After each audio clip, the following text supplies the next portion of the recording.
नमस्कार। आज हम करेंगे बिजनेस स्टडी का चैप्टर 5 यानी ऑर्गेनाइजिंग और उसका पहला पार्ट। पहले पार्ट के हमारे लर्निंग ऑब्जेक्टिव्स हैं कि students will be able to explain the meaning of organising, features of organising, organising process and importance of organising. चलिए अब हम इन्हें एक एक करके देखते हैं। सबसे पहले meaning of organising. It refers to the process of defining and grouping the activities of an enterprise and establishing authority relationship among them। तो इसकी जब हम डेफिनेशन को देखते हैं तो इसमें दो बातें हमारे उभर करके विशेष रूप से आती हैं कि एक तो ये प्रोसेस है, और प्रोसेस किस चीज़ की? Defining and grouping the activities. जो हमारी इंटरप्राइज की एक्टिविटीज़ हैं उनको डिफाइन करना, उनको आइडेंटिफाई करना और उन एक्टिविटीज़ को ग्रुपों में बांटना। And establishing authority relationship among them, और उनके बीच में एक आधिकारिक संबंध स्थापित करना, यानी कौन किसका बॉस होगा, कौन किसका सबऑर्डिनेट होगा। तो अब आगे देखते हैं हम इसके ऑर्गेनाइजिंग की फीचर्स।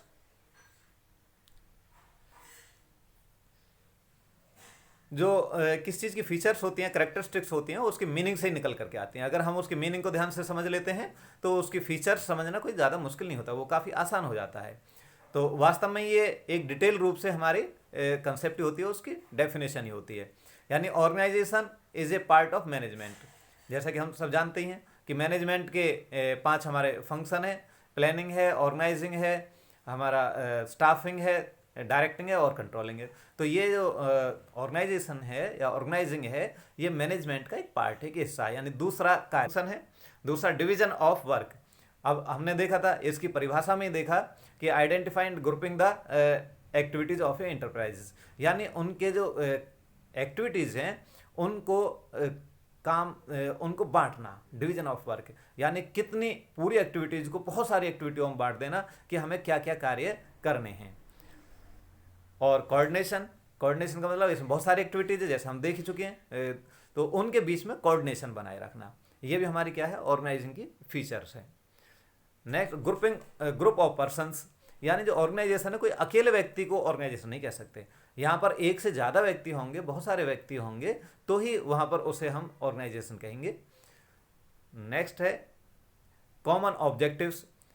एक्टिविटीज़ तो डिफरेंट हैं, ये हमने देख लिया कि बहुत सारी एक्टिविटीज़, अलग अलग एक्टिविटीज़ होंगी, लेकिन सारी एक्टिविटीज़ का हमारा क्या है, एक ही ऑब्जेक्टिव होगा। जो कि प्लानिंग में करते समय जो हमने ऑब्जेक्टिव निर्धारित किए थे, सारी जितनी भी एक्टिविटी यहाँ पर की जाएंगी, सारे उसी ऑब्जेक्टिव को गेन करने के लिए, अचीव करने के लिए सारी एक्टिविटीज़ की जाती हैं। अब हम देखते हैं ऑर्गेनाइजिंग प्रोसेस। अब ऑर्गेनाइजिंग प्रोसेस भी हमारी जो डेफिनेशन है उससे अलग नहीं है। उसी डेफिनेशन को ही हमने यहाँ पर और ज़्यादा विस्तार से हम यहाँ पर करेंगे कि इसमें पहला है ऑर्गेनाइजिंग प्रोसेस में identification and division of work, काम को बांटना और उसको पहचानना। इसके बाद में आता है हमारा डिपार्टमेंटलाइजेशन, की ग्रुपिंग करना, कि अब ऐसा नहीं है कि मान लीजिए हमारी 10, 20, 25, 30 एक्टिविटीज़ बन जाती हैं, किसी काम को हमने इतने भागों में बांट दिया, तो वो सारे अलग अलग नहीं किए जाएंगे, बल्कि उनका भी एक ग्रुप बना दिया जाता है और हर एक ग्रुप को हम एक डिपार्टमेंट का नाम दे देते हैं। और फिर असाइनमेंट ऑफ ड्यूटीज़। इसके बाद में जब एक ग्रुप डिपार्टमेंट बना दिया जाता है तो डिपार्टमेंट की जिम्मेदारी किसी न किसी व्यक्ति को दी जाती है, यानी उसको असाइनमेंट ऑफ ड्यूटीज़। उनको एक डिपार्टमेंट का, हर डिपार्टमेंट के एक मैनेजर बना देंगे, तो उस डिपार्टमेंट मैनेजर को उसकी ड्यूटीज़ दे दी जाएंगी कि तुम्हें ये एक्टिविटी करनी है, आपकी जिम्मेदारी ये एक्टिविटियों को करना है। और लास्ट में हमारा आता है एस्टेब्लिशिंग रिपोर्टिंग रिलेशनशिप।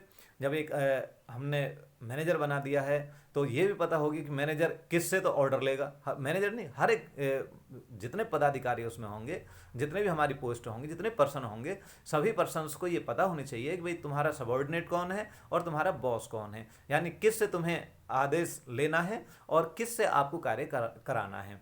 तो किसको आदेश देना है, कहाँ से आदेश लेना, कौन तुम्हारा बॉस होगा, कौन आपका सबऑर्डिनेट होगा, ये पहले उनके अंदर जो रिलेशनशिप है ये एस्टेब्लिश करनी होती है। अब इसी चीज़ को, ऑर्गेनाइजिंग प्रोसेस को ही हम एक डायग्राम के द्वारा हम इसे समझ सकते हैं।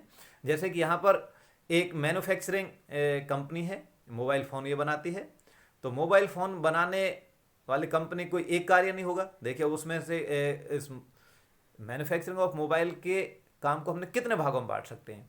सबसे पहले यहाँ पर एक्टिविटीज़ में बांटा। पहली एक्टिविटी जैसे purchase of raw material, purchase of manufacturing part of the mobile phones, और एक्टिविटी ऑफ प्रोडक्शन यानी उसको असेंबल करना, activity of stock of material को यानी कि इसको रखना, स्टॉक को कैसे रखा जाए, कहाँ पे रखा जाए, तो इस चीज़ को ये कार्य करना। और रिसर्च एंड डेवलपमेंट यानी कि काम को और बढ़िया तरीके से कैसे किया है इसके ऊपर रिसर्च करनी है। और क्या अपने सामान बेचने के लिए एडवर्टीजमेंट करनी है, फिर सेल्समैन नियुक्त करने, उनको माल की बिक्री करनी है। और एक्टिविटी ऑफ फाइनेंसिंग यानी पैसा कहाँ से आएगा इसका इंतजाम करना है। और हमारी एक नेक्स्ट एक्टिविटी हो जाती है एक्टिविटी ऑफ अकाउंटिंग, यानी इसका हमें हिसाब किताब रखना होता है अपने पैसे का। एंड एक्टिविटी ऑफ कॉरस्पॉन्डिंग यानी पत्राचार करना, कहीं से सूचनाएं लेनी, कहीं से सूचनाएं देनी, कहाँ से क्या क्वेरीज आई है, कहाँ से ऑर्डर आए हैं, किसका ऑर्डर पूरा हो गया, कहाँ से पैसा आए हैं, ये सारी चीज़ें इसका जो कॉरस्पॉन्डेंस करना। एंड अरेंजमेंट ऑफ पर्सनल यानी इन सब कार्य को करने के लिए हमें व्यक्तियों की ज़रूरत होती है। ये सब कार्य व्यक्तियों के द्वारा किए जाएंगे, तो उन व्यक्तियों का अरेंजमेंट करना। तो ये सारी एक्टिविटी हैं। अब इन एक्टिविटियों को हमने क्या किया कि इनका ग्रुपिंग कर दी। ग्रुपिंग क्या कर दी, जैसे कि पहले और दो एक्टिविटी हैं, यानी परचेज की दोनों एक्टिविटी हैं, purchase of raw material and purchase of हमारा ये मैन्युफैक्चरिंग पार्ट। तो कोई भी ऐसी कंपनी नहीं है जो कि सारी चीज़ें खुद मैन्युफैक्चरिंग करती हो। कुछ मैन्युफैक्चर बाहर से कराए जाते हैं, कुछ का रॉ मटेरियल करके कुछ खुद अपने आप उनका मैन्युफैक्चरिंग करते हैं। तो इस तरह से दो एक्टिविटी होगी हमारे परचेज की, यानी कुछ रॉ मटेरियल परचेज करना है और दूसरी जगह से हमें क्या करना है, वो मैन्युफैक्चरिंग पार्ट भी हमें परचेज करने होते हैं। इनका एक ग्रुप बना दिया। और नेक्स्ट फिर एक जैसी एक्टिविटी है, ये कौन सी है, प्रोडक्शन, एक प्रोडक्शन करना और स्टॉक को रखना, और प्रोडक्शन किस तरीके से बेहतर किया जाए इसकी रिसर्च करनी। इन तीन एक्टिविटीज़ का हमने एक ग्रुप बना दिया। और नेक्स्ट आ जाती है फिर एडवर्टीजमेंट और सेल, ये एक जैसी एक्टिविटी है, सेल से संबंधित है दोनों ही। तो इन दोनों का हमने एक जो ग्रुप है वो बना दिया। अगेन आती है हमारी एक्टिविटी ऑफ फाइनेंस और अकाउंटिंग और कॉरस्पॉन्डेंट की, इनका हमने एक ग्रुप बना दिया। और लास्ट में रह जाती है हमारी activity of arrangement of personal, इनका हमने एक ग्रुप बना दिया। तो ये हमारे ग्रुपिंग होगी। अब केवल ग्रुप ही नहीं बल्कि इनको एक नाम दे दिया डिपार्टमेंट का। जैसे पहली दो एक्टिविटी थी वो परचेज की एक्टिविटी थी, इनको नाम दे दिया परचेज डिपार्टमेंट। तीन जो अगली एक्टिविटीज़ हैं ये प्रोडक्शन से रिलेटेड है, इनको नाम दे दिया हमने प्रोडक्शन डिपार्टमेंट। अगली जो मार्केटिंग की हमारी एडवर्टीजमेंट है, सेल है, ये मार्केट सर्वे करना, तो ये हमने मार्केटिंग डिपार्टमेंट इसका नाम दे दिया। अगली जो तीन एक्टिविटीज़ हैं हमारी फाइनेंस से रिलेटेड है, अकाउंटिंग की है और कॉरस्पॉन्डेंस से रिलेटेड है, इनको हमने फाइनेंस डिपार्टमेंट का नाम दे दिया। और जो अरेंजमेंट ऑफ पर्सनल है, इनके लिए हमने पर्सनल डिपार्टमेंट है जो उसका नाम दिया। अब केवल नाम नहीं दिया बल्कि इनको आगे क्या हमने जो तीसरा हमारा जो फंक्शन था कि इनको जिम्मेदारी भी देनी, इनकी जिम्मेदारी सौंप देनी। यानी परचेज डिपार्टमेंट की जिम्मेदारी एक परचेज मैनेजर को सौंप दी, प्रोडक्शन डिपार्टमेंट की जिम्मेदारी प्रोडक्शन मैनेजर को सौंप दी, मार्केटिंग डिपार्टमेंट की जिम्मेदारी मार्केटिंग मैनेजर को सौंप दी, फाइनेंस की जिम्मेदारी फाइनेंस मैनेजर को, और पर्सनल अरेंजमेंट करने की जिम्मेदारी पर्सनल मैनेजर को सौंप दी। तो इनको जो एक्टिविटीज़ है इनके लिए इनको जिम्मेदार बना दिया।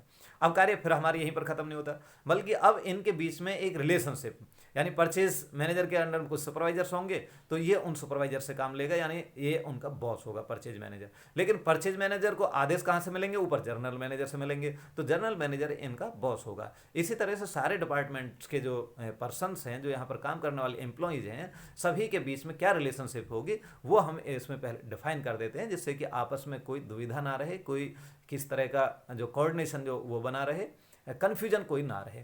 तो ये बहुत ज़रूरी है। इसको जो अब हम आगे देखते हैं इम्पोर्टेंस ऑफ ऑर्गेनाइजिंग।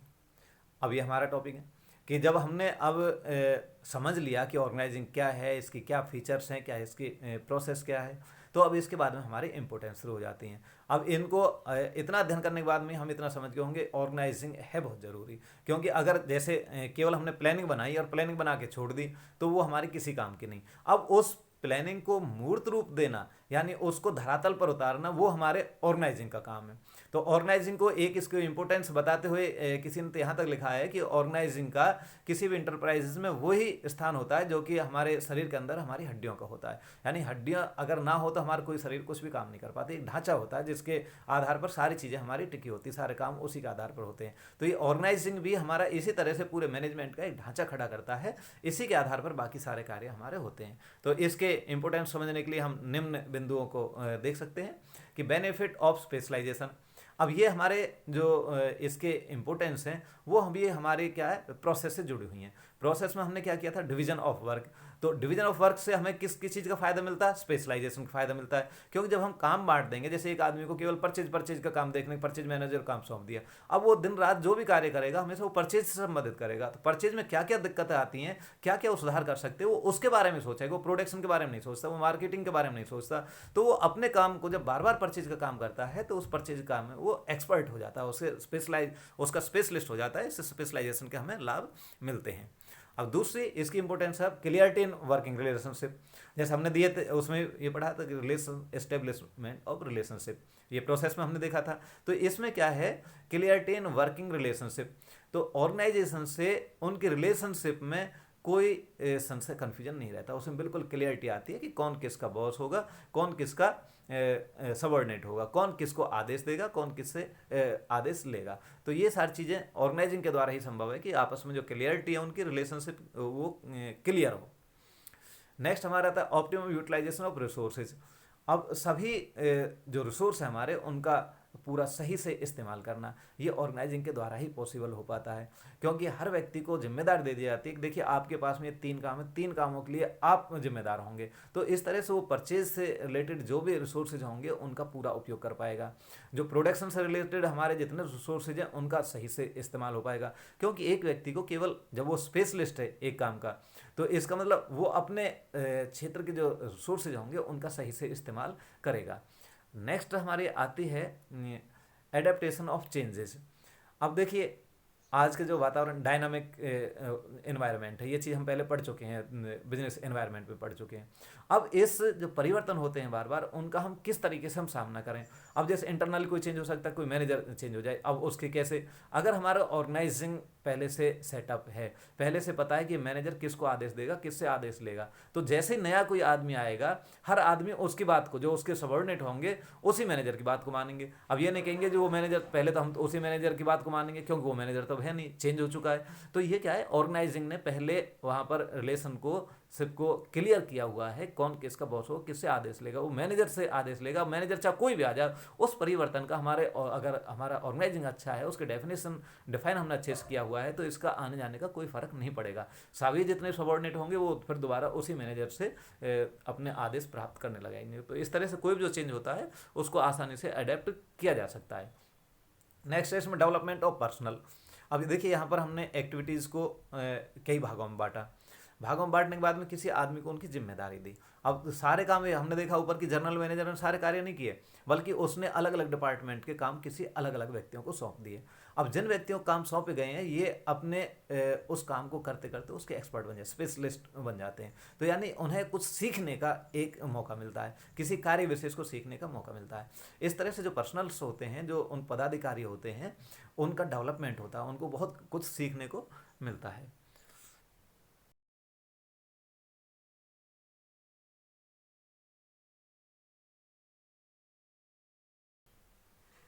तो नेक्स्ट पॉइंट हमारा एक्सपेंशन एंड ग्रोथ। तो इसका अर्थ है हमारा, जब किसी एक व्यक्ति को एक कार्य सौंप दिया जाता है तो वो उस कार्य का एक्सपर्ट हो जाता है, यानी उस कार्य के ऊपर वो पूरा ध्यान केंद्रित करता है। जैसे परचेज का आदमी है, वो परचेज का पूरा काम करेगा तो वो उसका काम को और ज़्यादा बढ़ाने की कोशिश करता है। उसी तरह से जैसे प्रोडक्शन का जो काम देखता है वो प्रोडक्शन मैनेजर है, तो वो भी सोचेगा कि हमारे यहाँ पर प्रोडक्शन ज़्यादा से ज़्यादा हो। नेक्स्ट जो हमारा जैसे सेल्स मार्केटिंग मैनेजर को मार्केटिंग काम दिया हुआ है, तो वो चाहता है कि उसके ज़्यादा एडवर्टीजमेंट ज़्यादा करे और अपनी सेल को बढ़ाए। इस तरीके से हमारे अगर ऑर्गेनाइजिंग का हमने अच्छा सेटअप किया हुआ है तो इससे हमारे जो एंटरप्राइज है उसकी एक्सपेंशन होती है। तो ये थे हमारे इम्पोर्टेंस, ये बात करना है आज हमें।